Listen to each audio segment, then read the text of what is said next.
Ok, buenas tardes. Hoy vamos a hablar sobre el nistagmo, oftalmopatía endocrina y miastenia gravis. Empezando a definir el nistagmo, este se define como oscilaciones involuntarias de repetición rítmica de uno o de ambos ojos, en una o en todas las posiciones de la mirada, donde cada oscilación tiene dos fases, tiene una fase de ida y una fase de regreso. Y esta trata de una alteración que se desencadena por las modificaciones del mecanismo de fijación bifobial, los cuales son los estímulos visuales y los estímulos cerebrales. En cuanto a la patogenia del nistagmo, esta todavía se encuentra en terreno de hipótesis. Y bueno, hay diversas maneras de clasificar a los nistagmos y lo vamos a hacer teniendo en cuenta a cada una de sus características. Comenzando a clasificarla por según la velocidad de las fases. Tenemos al nistagmo en sacudida, también llamado en resorte o sacádico. Aquí lo definimos como que las dos fases tienen distintas velocidades. Una de ellas es lenta y la otra de ellas es rápida. Y tenemos al nistagmo pendular, donde ambas fases representan la misma velocidad. Aquí tenemos un ejemplo de un nistagmo pendular donde ambas fases de ida y de vuelta tienen la misma velocidad, mientras que en el nistagmo de sacudida vemos que una es lenta y la otra es rápida en este video.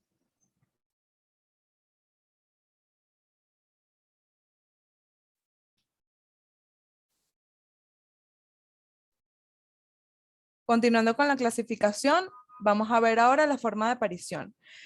Si este es espontáneo, es decir, que se manifiesta en ausencia de cualquier maniobra para provocarlo, es decir, este es el manifiesto. Y tenemos el espontáneo, ¿ok? Y tenemos aquel que se va a surgir como consecuencia de maniobras específicas. Tenemos al latente, que este se puede provocar por la oclusión de uno de los ojos, y tenemos al nistagmo optocinético, el cual ya conocemos. Entonces, aquí tenemos al nistagmo optocinético, donde la paciente está visualizando el tambor y se está produciendo el nistagmo optocinético. Tenemos aquí un ejemplo del nistagmo latente,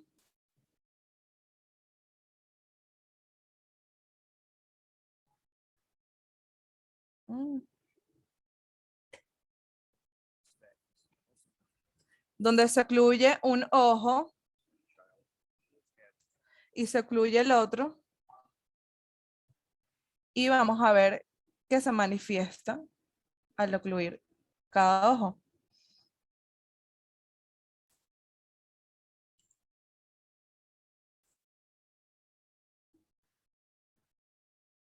Ahora tenemos la clasificación según la frecuencia, la cual está expresada en el número de oscilaciones por unidad de tiempo, donde las más frecuentes son aquellas situadas entre 100 y 300 oscilaciones por minuto. Según la dirección y sentido, sabemos que esta puede ser horizontal, puede ser vertical, torsional o una combinación de estas. Muchas veces los movimientos van a variar en sus características de un momento a otro. Puede ser bajo la influencia de diversos factores, como lo es la tensión, el estado emocional y la dirección de la mirada. La dirección del nistagmo lo vamos a definir según la dirección del componente rápido. Según su presentación clínica, se puede presentar vértigo y osciloscopia, que son la sensación de movimiento de los objetos, pero estos se van a manifestar solamente en los casos de nistagmo vestibular o en los provocados patológicos de aparición tardía. La ambliopía en estos pacientes es casi constante en los nistagmos congénitos, y es difícil establecer hasta dónde esta ambliopía se puede deber a los movimientos nistágmicos. Uno de los signos de más importancia en los pacientes va a ser la presencia de tortícolis, ya que muchos pacientes presentan esta posición compensatoria, es decir, que en cierta posición de la mirada los movimientos nistágmicos van a disminuir mucho, pudiendo llegar a desaparecer. Esta es la que llamamos la zona de bloqueo o zona neutral. pero muchas veces el bloqueo no es completo y vamos a ver un nistagmo de poca amplitud y de baja frecuencia. Aquí tenemos un ejemplo de una paciente que tiene una posición o zona de bloqueo y vemos cómo el nistagmo reduce y al colocarlo en otra posición se hace mucho más amplia la magnitud del nistagmo. En ocasiones también se va a sumar un componente vertical, el cual va a exigir al paciente a subir o bajar el mentón. Eh, y también ciertos pacientes van a inclinar la cabeza a uno de sus hombros. En otra de sus clasificaciones lo vamos a clasificar si este es congénito o adquirido. Ya sabemos que el congénito es el que aparece a meses y el adquirido es el que aparece después de los 6 meses. Entonces, vamos a comenzar con los nistagmos congénitos, vamos a hablar sobre el nistagmo motor congénito. Este es un nistagmo binocular conjugado con varias características que lo distinguen. El plano de este nistagmo es el mismo en todas las posiciones de la mirada y este suele ser horizontal. La convergencia del paciente va a reducir la intensidad de este nistagmo. Por lo tanto, la agudeza visual en estos pacientes suele ser mejor de cerca que de lejos. Entonces, como dije, estos son unos nistagmos horizontales, pero también pueden tener un componente vertical o torsional. Y la intensidad puede variar en diferentes posiciones de la mirada. Y bueno, también se puede encontrar aquí un punto nulo o una zona neutral, como ya expliqué. Este tipo de nistagmo se suele reconocer en los primeros meses de vida y este no es indicativo de anomalías del sistema nervioso. Los pacientes tienen una buena visión. Dentro de las causas, este se puede ver a un defecto en el mecanismo eferente del centro o vías de control motor y se ve realmente alteraciones oculomotoras. Aquí vamos a tener un ejemplo de un nistagmo congénito motor, donde vemos que este es un nistagmo horizontal.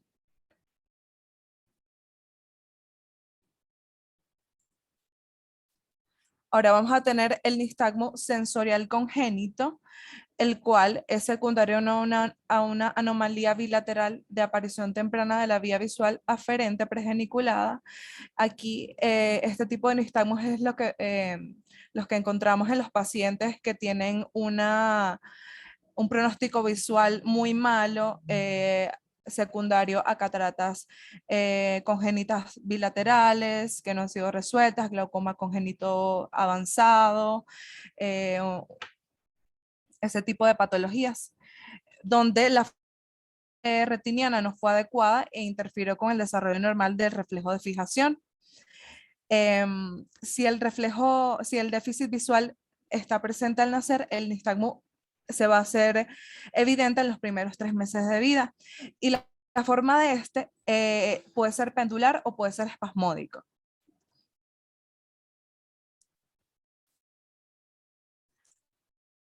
Ahora vamos a tener otro tipo de nistagmo congénito. Entre esta clasificación tenemos el síndrome de nistagmo fusional.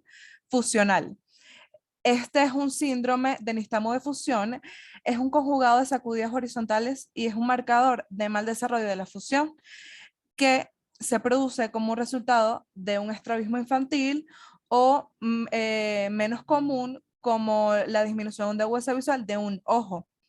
Entonces, cuando se ocluye un ojo, se produce un nistagmo de sacudida conjugado con la dirección del componente de la fase rápida hacia el ojo descubierto. Este nistagmo, si tapamos el ojo derecho, se va a producir un nistagmo espasmódico izquierdo y al tapar el ojo izquierdo, viceversa. Y lo vamos a ver en este video.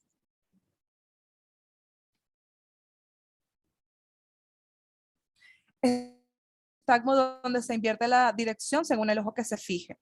Y la amplitud y la frecuencia y la velocidad también puede variar según el ojito que se fije.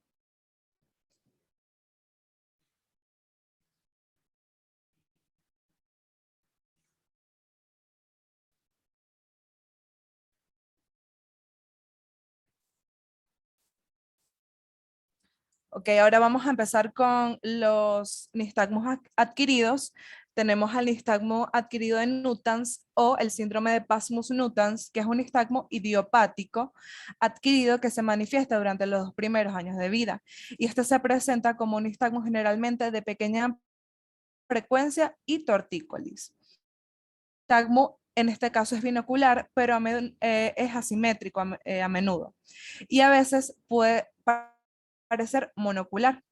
El plano en el que este se desencadena puede ser horizontal, vertical y también puede variar con la posición de la mirada. En este caso hay una alta incidencia de estrabismo asociado y ambliopía y retraso en el desarrollo. Aquí vamos a ver un video de este tipo de nistagmos.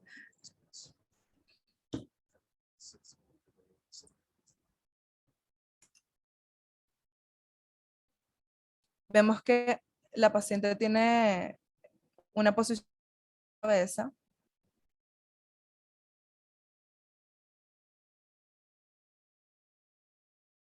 Este es un nistagmo binocular y usualmente es asimétrico.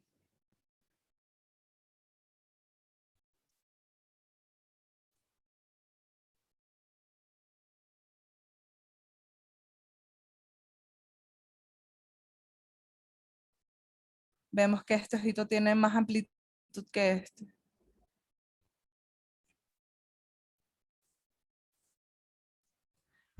Continuando con los nistagmos adquiridos, tenemos el nistagmo en balancín. Este es un nistagmo inusual que tiene componentes verticales y de torsión.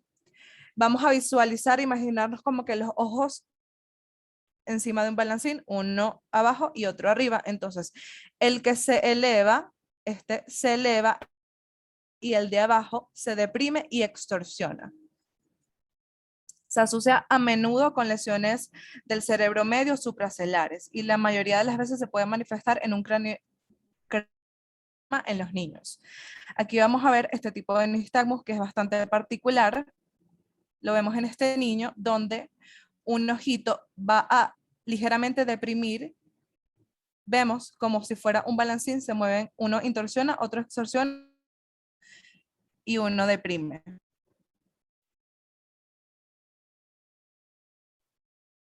Y varía con las posiciones de la mirada. En este caso, mientras mira hacia arriba, es más manifiesto.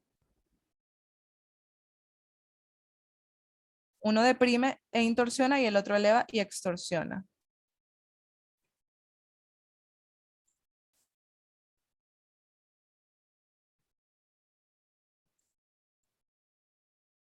Ay.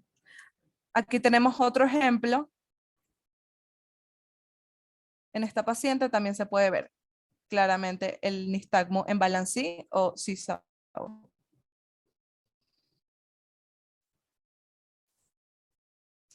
Ok, en cuanto a la evaluación de estos pacientes, pues debemos hacer una buena anamnesis, preguntar si hay historia familiar de alguna alteración ocular, de nistagmus, debemos precisar la fecha de aparición de si hubo incidentes en el embarazo o durante los periodos de pre y postnatales.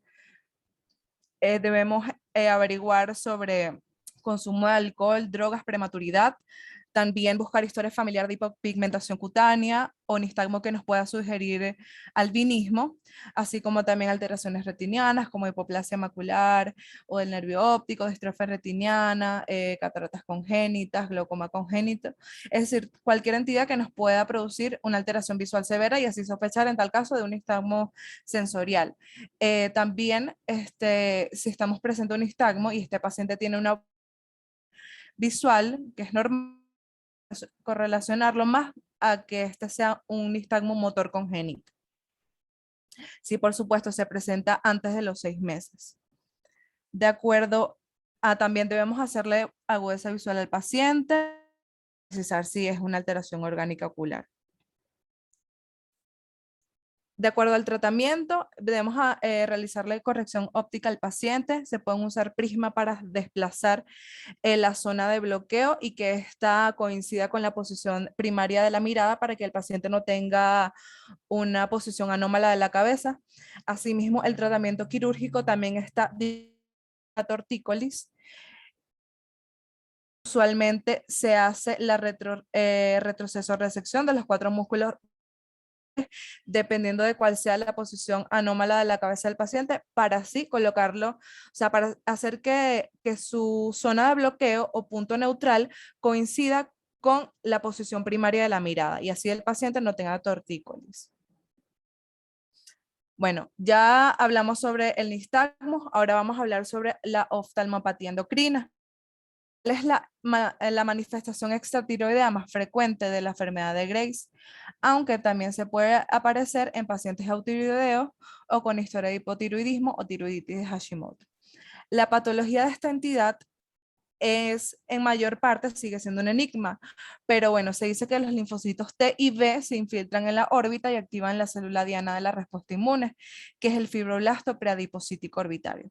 Y este va a proliferar, segregar citoquinas inflamatorias y glicosanomicanos que van a estar en el espacio intersticial y este proceso va a dar lugar a un gradiente de presión osmótica que va a conducir a una acumulación de líquido entre las fibras musculares. Este ciclo se va a perpetuar y el edema prolongado va a conducir a una atrofia y fibrosis y esclerosis de los músculos extraculares y así producir la enfermedad. Bueno, sabemos que aquí en la enfermedad ocular tiroidea se afecta al ojo de la órbita de diversas maneras, pero aquí solamente vamos a hablar de las alteraciones de la motilidad ocular. Entonces, el proceso inflamatorio va a comprometer en grado variable a un músculo o a varios de ellos, o ambas órbitas de forma simultánea secuencial. Y esto se va a manifestar por un engrosamiento del vientre muscular que va a respetar a los tendones, dando una imagen característica como la que podemos ver aquí en tomografía. Aquí hay una fibrosis severa de los rectos medios, de ambos rectos medios. Entonces aquí la inflamación muscular va a evolucionar con el tiempo hacia una fibrosis cicatricial con una retracción y limitación de la motilidad ocular, que entonces va a provocar la pérdida del paralelismo de los ejes visuales y así un estrabismo que nos puede ocasionar también una diplopía. Este estrabismo puede ser vertical, horizontal o torsional, según los músculos que veamos comprometidos. Y las desviaciones son incomitantes como en todo estrabismo restrictivo. Vemos los músculos afectados en un 80% el recto inferior, en un 44% el recto medio, en un 24% el recto superior y en un 2% el recto lateral. Este es el menos comprometido usualmente. Vamos a ver si existe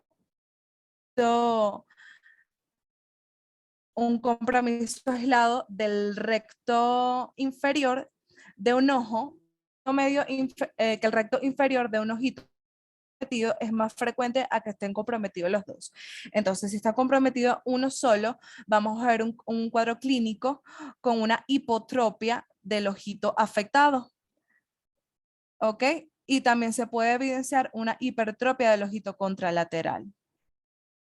Este va a ser un estrabismo de tipo restrictivo.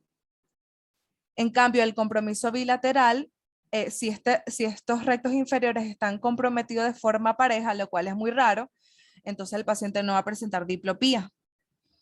Si se comprometen los dos rectos de forma uni o bilateral, es un poco menos frecuente, pero el paciente va a presentar un estrabismo convergente con diplopía en posición primaria de la mirada. Entonces, vamos a hablar ahora de lo que es el manejo.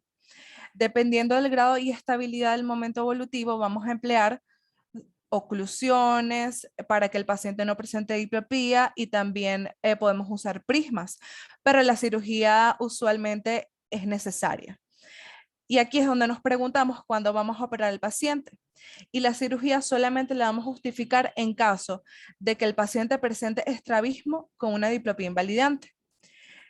Y en el caso que el paciente tenga compresión orbitaria, hay que primero realizar la cirugía de descompresión orbitaria y posteriormente realizar la cirugía de estrabismo. ¿Y cuándo vamos a hacer la cirugía? La vamos a plantear en la etapa inactiva de la inflamación orbitaria y cuando los ángulos de desviaciones del estrabismo estén estables por al menos 6 meses. Esto es con el objetivo de eliminar la diplopía, al menos en la mirada de posición primaria de la mirada, en lectura y eliminar esas posiciones viciosas del paciente y mejorar la estética. Usualmente el tratamiento quirúrgico es el retroceso de los músculos restringidos, que es la técnica mayormente utilizada. Ahora, hablando sobre esta entidad, la miastenia gravis es una enfermedad que se caracteriza por una debilidad y fatiga de los músculos voluntarios. Esta constituye una enfermedad autoinmune crónica donde se ve afectada la unión neuromuscular y esta se caracteriza por la variabilidad de la debilidad muscular que va a empeorar con el ejercicio del músculo o de los grupos musculares implicados, mientras que el descanso de estos músculos va a mejorar la patología y también la aplicación de frío. Según la fisiopatología, se dice que hay un bloqueo de los receptores de acetilcolina por anticuerpos antirreceptores de acetilcolina, aunque se han descrito otros tipos de anticuerpos también. En pocas palabras, los propios anticuerpos bloquean la transmisión de los impulsos nerviosos hacia los músculos. Entonces, vamos a hablar sobre la afección ocular de la miastenia gravis, porque también compromete muchos más sistemas. Entonces, aquí la musculatura ocular extrínseca está afectada y suele ser la delatora de la enfermedad. La alteración de la motilidad de los músculos va a producir estrabismo y diplopía. Y la principal manifestación ocular es el debilitamiento de los músculos extraoculares, los rectos y los oblicuos, incluyendo a lo que es el músculo elevador del párpado superior. Y los trastornos de estrabismo suelen ser verticales, pero también se han descrito trastornos horizontales. Y lo importante de esto es que ellos no siguen un patrón claro. O sea, el estrabismo en estos pacientes es muy variable porque depende de la fatiga muscular. En este caso, la tosis palpebral suele ser unilateral o bilateral y característicamente esta va a empeorar a medida que avanza el día y con ella avanza la fatiga visual. Y los síntomas suelen mejorar al cerrar el ojo o al colocar frío local. Aquí tenemos el test de hielo, donde vemos pacientes que tienen tosis y le colocamos durante 2 minutos frío local y vemos que la tosis mejora, porque el hielo mejora la transmisión neuronal. Estos pacientes también pueden presentar nistagmos que se pueden presentar en posiciones extremas de la mirada.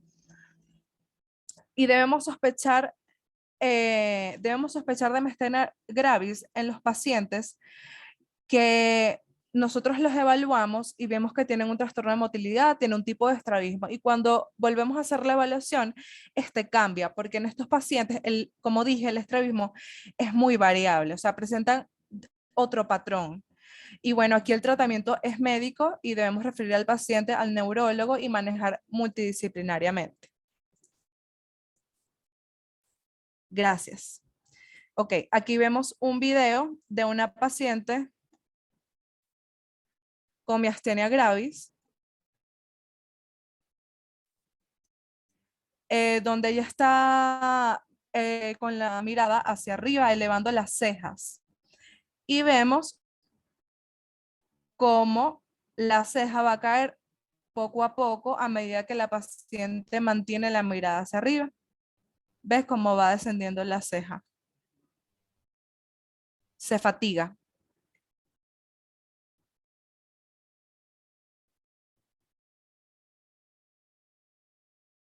Él va cayendo gradualmente.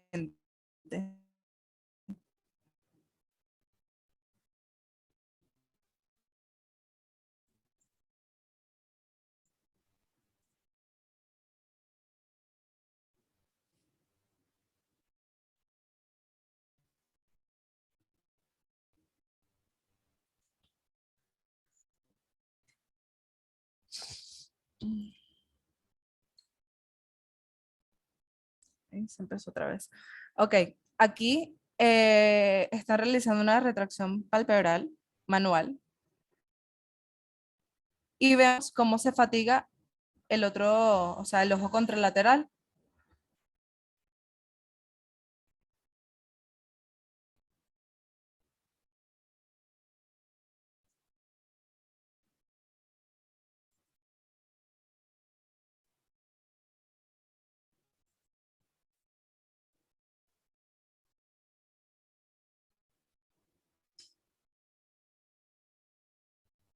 Aquí se le pide el ojo y se ve cómo no lo puede mantener y las pestañas se van saliendo poco a poco por fatiga del músculo orbicular.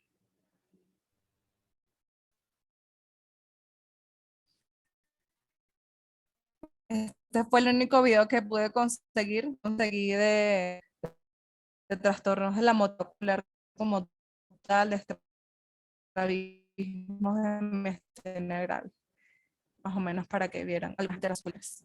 Bueno, gracias, eso fue todo.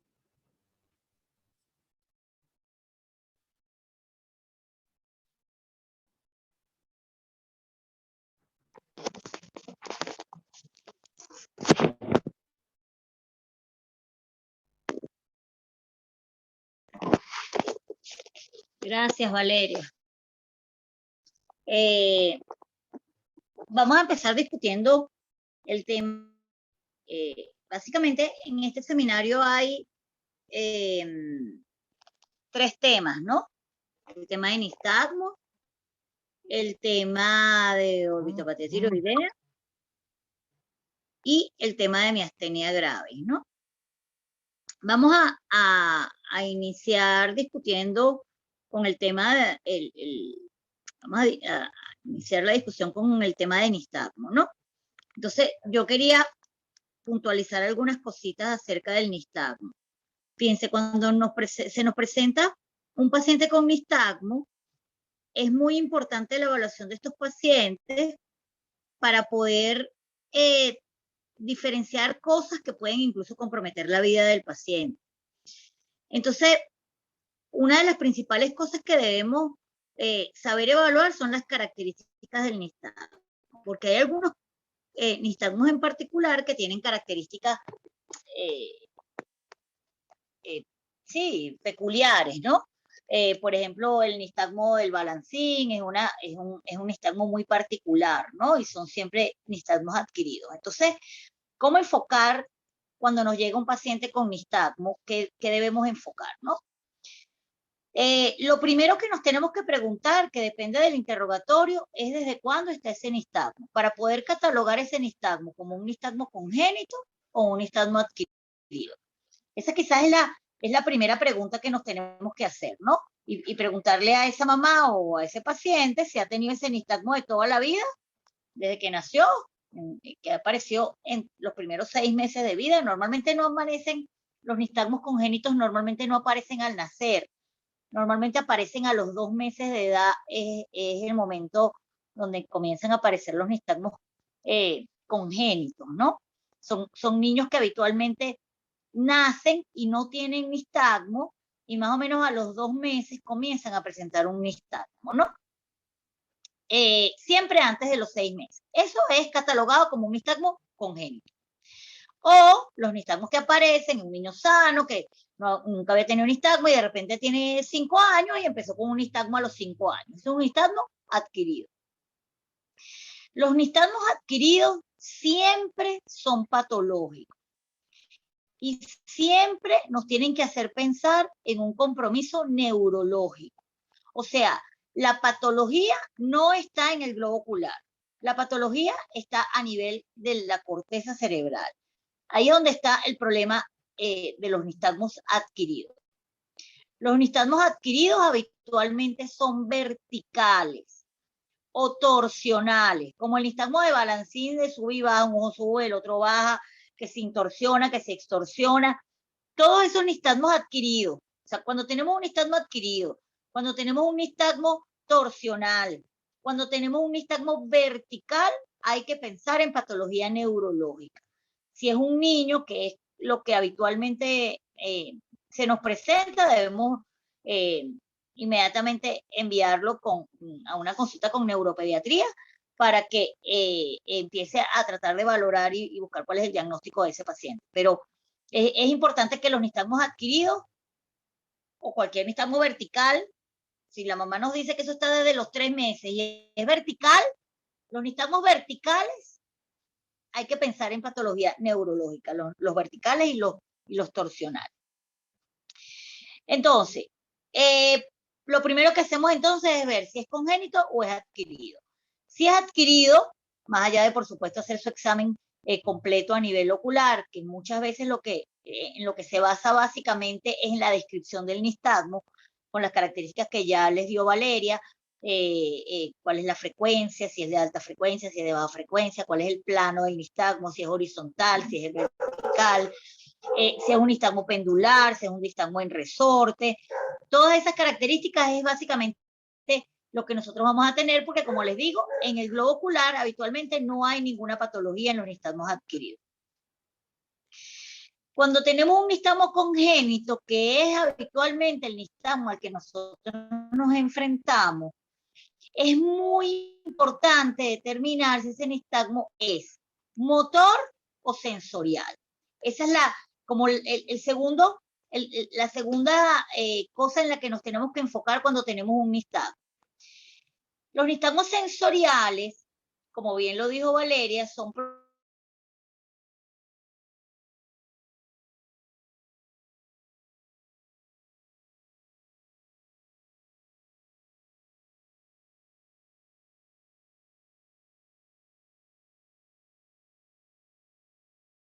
tenemos un paciente que tiene un problema en un solo ojo y no ve bien, por ejemplo, tiene una catarata congénita en un solo ojo, tenemos un paciente con una cicatriz macular en un solo ojo. Cuando tenemos una patología monocular, ese paciente no tiene nistagmo. Para que un paciente tenga nistagmo, la patología es bilateral. Y es una patología bilateral que habitualmente es bastante simétrica.